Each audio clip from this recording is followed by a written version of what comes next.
have the 1955 Chevy 110. Made a drift car out of it. I'm gonna take it on down the drift zone here. Pretty much show you guys what it can do. Then take it on over to the Horizon Festival, give you guys a build and tune. So while we get into this, I want to start with saying that this car is all-wheel drive, not rear-wheel drive, and my reasoning for that is because most of the time that I'm drifting, it's for like competition, or I'm going for a high score in a drift zone, so I want points accumulated quickly, which all-wheel drive does.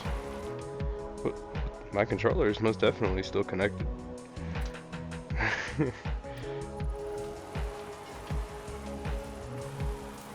Yeah, what I was saying was like all-wheel drive does a lot more effectively than rear-wheel drive does. If I'm cruising with friends or whatever on here, then I'll bring out a rear-wheel drive car.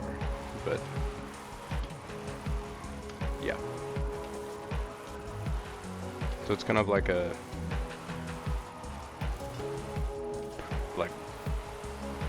I don't really build these things for just cruising and drifting.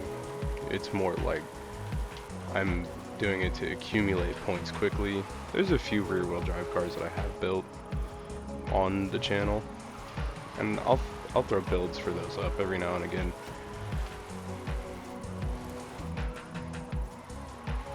But yeah. So one thing I do want to say is that the tires, I'm going to photo mode really quick. The tires I have on this are the vintage tires, so they got, because I wanted white walls. I thought white walls looked better. Okay, that, when I went into photo mode, I was like, oh no, I'm gonna go out of photo mode and spin out. So me just kind of losing traction, or I mean, getting traction, isn't the end of the world there. It's whatever.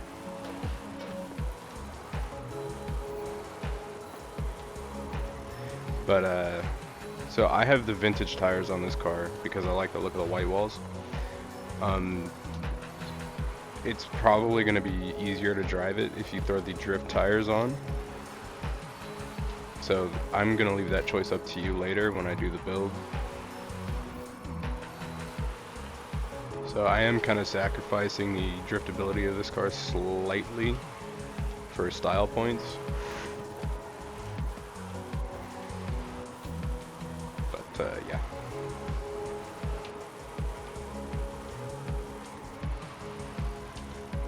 I love these older Chevys, the Tri-5s, the 55, 6, and 7.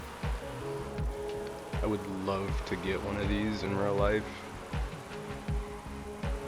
My dad used to have one. He had a 56 210, and I would love to get one for myself. But at the same time, I have more cars than I know what to do with, so.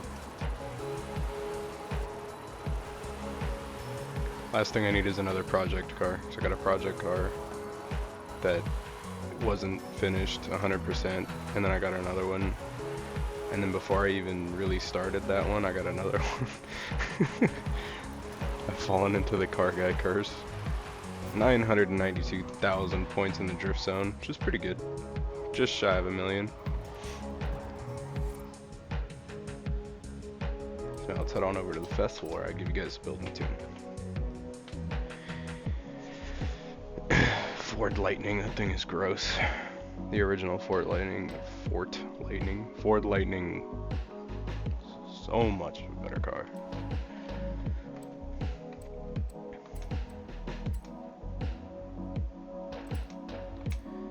So for the engine, the 6.2 liter V8. Drivetrain, obviously all-wheel drive, as I said earlier. This one is supercharged. You can go turbo, but turbo is definitely going to give you more violent transitions. But I went supercharger.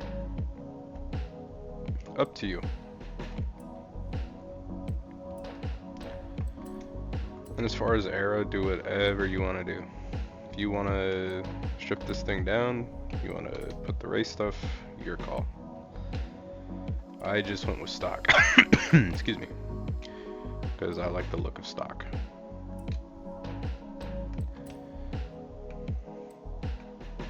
I'm just kind of going through right now, seeing the options. Yeah, I like the stock look on this car, but that's me.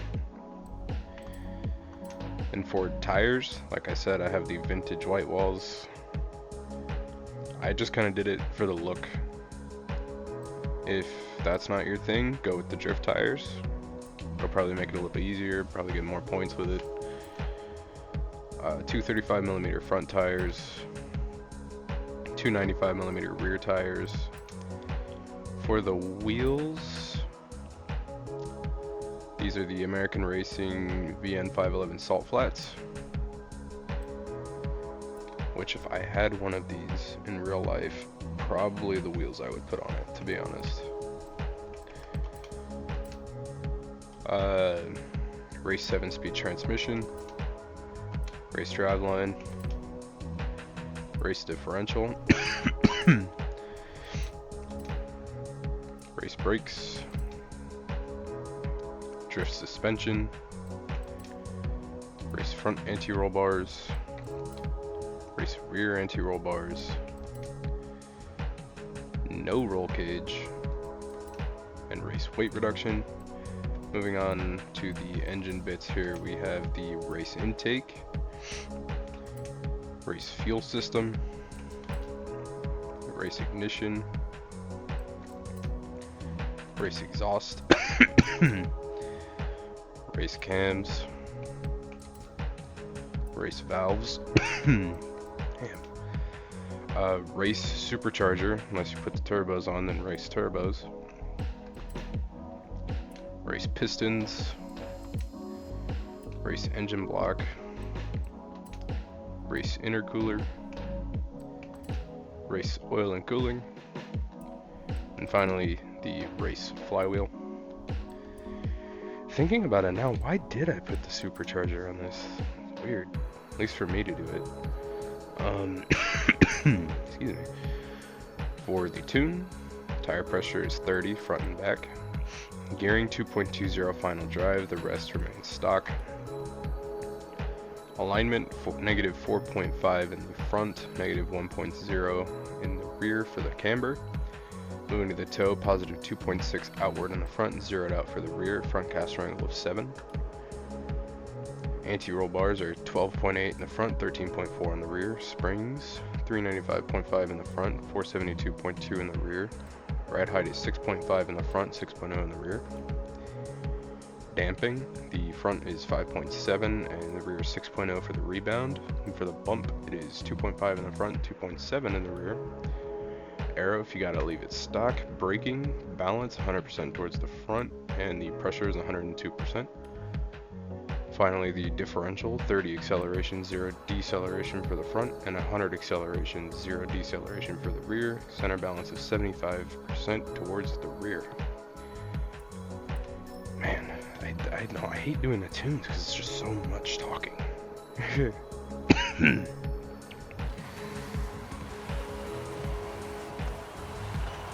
I gotta get away from the copyright music over here at the festival. Or we can now go over here and do donuts. Excuse me, because that's how we end all the videos.